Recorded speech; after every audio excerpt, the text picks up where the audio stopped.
இந்த இடம் வந்து சென்னை சங்கர் நகர் பம்மல். முன்னாள் முதலமைச்சராக இருந்து இப்போ காலமான ஜெயலலிதா அம்மா அவர்களுக்கு வணக்கம்.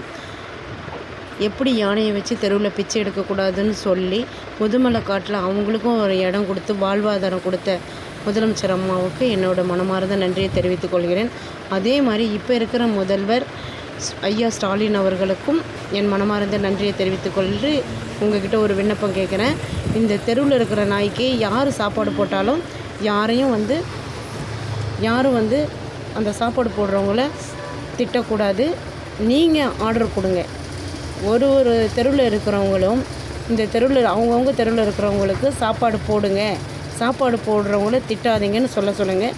ஒரு ஃப்ளாட்டு கட்டுறவங்களும் வாசலில் குடிக்க தண்ணி வைக்க சொல்லுங்கள். சாப்பாடு மீதியானால் அவங்களுக்கு வைக்க சொல்லுங்கள். ஒரு தெருவில் இருக்கிற நாய் உங்களோட வயிறை பாருங்கள், அப்படி ஒட்டி எலும்பெல்லாம் தெரியுது. இது வந்து கடவுளுக்கு அப்புறம் முதலமைச்சர் அப்படின்னு சொல்லினா ஒரு அதிகாரம் உங்ககிட்ட இருக்குது. ஆர்டரை நீங்கள் போடுங்க. நீங்கள் சொன்னால் மாத்திரம்தான் இந்த பொது ஜனங்க திருந்துவாங்க. தயவு செஞ்சு இந்த தெருவில் வாழும் பிள்ளைகளுக்கு ஒரு வாழ்வாதாரத்தை கொடுங்க. உங்களை நான் மண்டிட்டு கேட்டுக்கொள்கிறேன் ஐயா அவர்களே.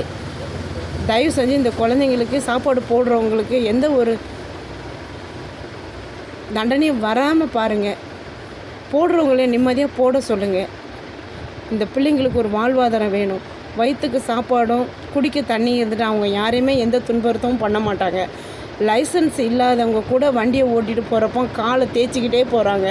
அந்த குழந்தைங்க அப்போ தான் பயப்படுதுங்களோ ஒழிஞ்சு அவங்கள சும்மா இருந்தால் கூட நாயை பார்த்தா கல்லெடுத்து அடின்னு பேரண்ட்ஸுங்க சொல்கிறதுனால தான் அதுங்க வந்து கல்லெடுத்து அடிக்கிறாங்க அந்த குழந்தைங்க.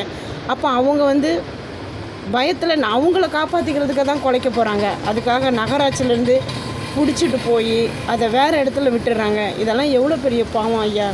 இதை நீங்கள் யோசிங்க.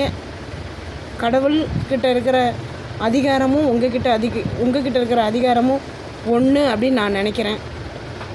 தயவு செஞ்சு நிறைய பேர் இதுக்காக போராடுறாங்க. அவங்களுக்கெல்லாம் இந்த வாயில்லாத ஜீவன் தெருவில் வாழ்கிற குழந்தைங்களுக்கு ஒரு வாழ்வாதாரம் கொடுங்க. அவங்க வந்து செல்ல பிராணிங்க தான்.